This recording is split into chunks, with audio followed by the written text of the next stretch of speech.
found out my girlfriend was secretly vacationing with her ex, so I froze our joint bank account and left her stranded. I'm 28 years old, and I thought my life was pretty stable. I've got a solid job, live in a decent apartment, and until recently, I was in a serious relationship. I honestly thought I'd end up marrying this woman one day. We had been together for nearly 3 years. Sure, it wasn't always perfect, what relationship is, but I was committed. I trusted her completely. At least I used to. For a few months, though, something felt off. You know, you ever get that gut feeling that something's wrong, even if you can't put your finger on it? That's exactly what I had. She started acting strange with her phone, keeping it close, angling the screen away when texting. Then there were these sudden work trips and girls' weekends. Anytime I asked for more details, she got defensive, almost annoyed. I didn't want to push too hard. Nobody wants to be that partner who's overly suspicious or controlling. So I tried to shake it off, telling myself I was just overthinking. Still, the unease stuck with me. We had a joint bank account, something we set up when we started saving for a house together. I figured if there was anything shady going on, I'd probably notice it there. And then it happened. One day, I saw a $3,000 withdrawal. No heads up, no explanation, just gone. I tried to stay calm, though. No need to jump to conclusions, right? So I casually brought it up. Hey, babe, what's up with the $3K withdrawal? Did you buy something big? She didn't even look up from her phone. Oh, yeah. I booked a girls' trip with M&T, she said, as if it were nothing. I froze, trying to keep my voice steady. A girls' trip? You didn't mention that. She rolled her eyes, clearly annoyed. I didn't think I needed to give you a play-by-play of my plans. That response hit me like a ton of bricks. I wasn't asking for her to give me a detailed report of her day, but $3,000? That's a big deal, especially when we're supposed to be saving for a house. It's just, that's a lot of money, I said, trying to stay calm. And we're supposed to be saving, remember? She looked at me like I was the crazy one. We'll make it back. Relax. It's not the end of the world. Her dismissive tone pissed me off, but I held back. Maybe I was overreacting. Maybe she just needed a break, and I was making a big deal out of nothing. But that night, I couldn't sleep. Something about the whole situation just didn't sit right with me. So I did something I'd never done before. I went through her phone. I'm not proud of it, honestly. I felt like garbage doing it, but deep down I knew something was off. And there it was. Everything I needed to know. A whole thread of messages, emails, and confirmations. Flights, hotel bookings, the works. She wasn't going on a girls' trip. She was going on a vacation with her ex. I stared at her phone, my heart racing. This wasn't just some random last-minute decision. It had been planned for weeks. Every detail carefully arranged behind my back. At that moment, it wasn't even about the money anymore. It was the lies, the betrayal. I had trusted her, and she completely shattered that trust.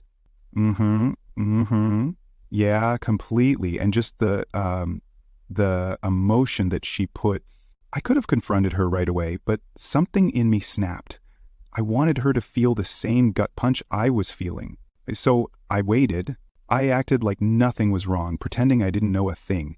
I even kissed her goodbye the next morning when she left for her so-called girls' trip, telling her to have a great time. As soon as she walked out the door, I grabbed my laptop and froze our joint bank account.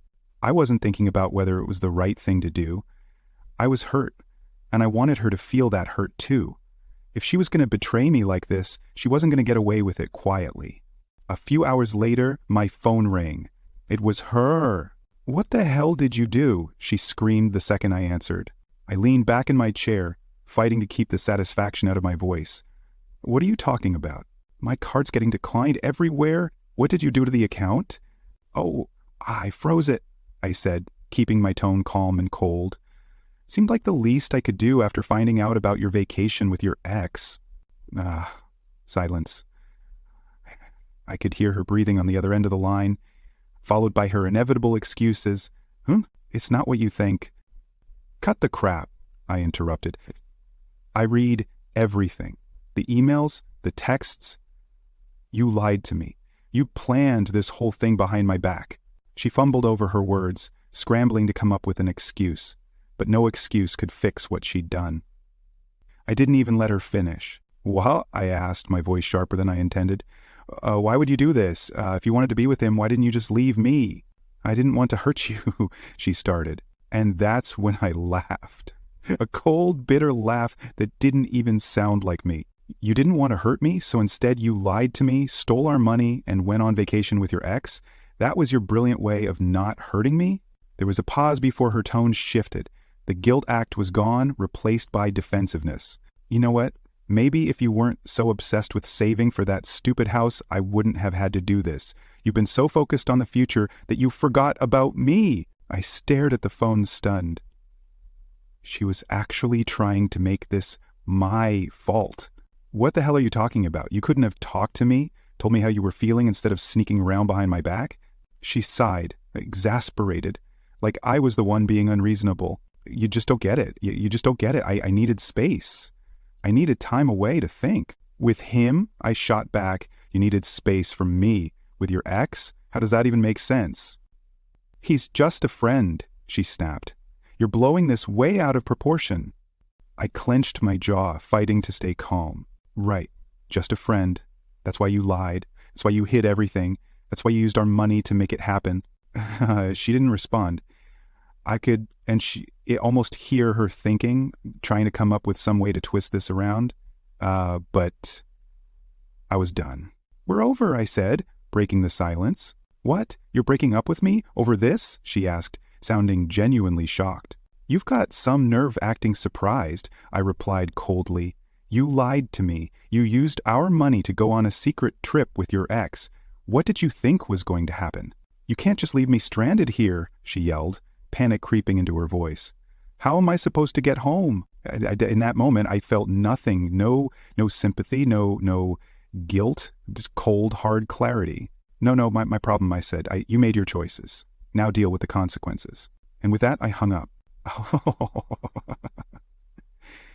The next few days were a whirlwind.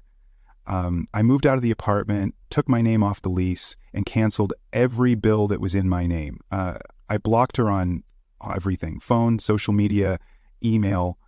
I wasn't going to give her any more access to my life. A couple of weeks later, I heard through mutual friends that she was telling everyone I'd abandoned her. She made it sound like I left her penniless and stranded out of the blue, painting herself as the victim. The first time I heard it, I actually laughed. Classic C.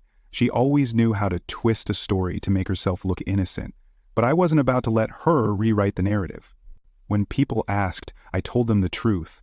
The lies, the ex, the money, everything. Some people were shocked, but others, not so much. Turns out a lot of people already knew how manipulative she could be. Most sided with me, but there were still a few who believed her sob story. Whatever, let them. I wasn't wasting any more energy on her drama. It hurt, of course, but not in the way I expected. It wasn't losing her that stung the most. It was realizing that the person I thought I loved never actually existed. She'd been wearing a mask the whole time, and I had been too blind to see it. But here's the thing. People eventually show you who they really are. You just have to pay attention. And when they do, you have a choice. You can ignore it and hope they'll change, or you can do what I did. Walk away. I haven't heard much about her since. Last I heard, she was couch surfing at a friend's place because she couldn't afford rent. Apparently, she tried to get the money back from her trip, but the flights and hotel were non-refundable. Guess that's what happens when you blow $3,000 on a lie. Sometimes I wonder if her ex even stuck around or if she ended up just as stranded as she deserved. But honestly, I don't care anymore. What I've learned through all this is that you can't control what other people do. You can only control how you respond.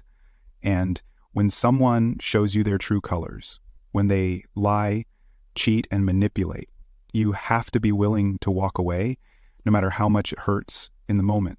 Staying in a situation like that will only destroy you in the long run. Sure, I'm angry about the years I wasted on her, but I'm even angrier at myself for ignoring the red flags. The truth is, the signs were there all along. I just didn't want to see them. People don't change just because you want them to. Sometimes, the only way to move forward is to cut them off completely.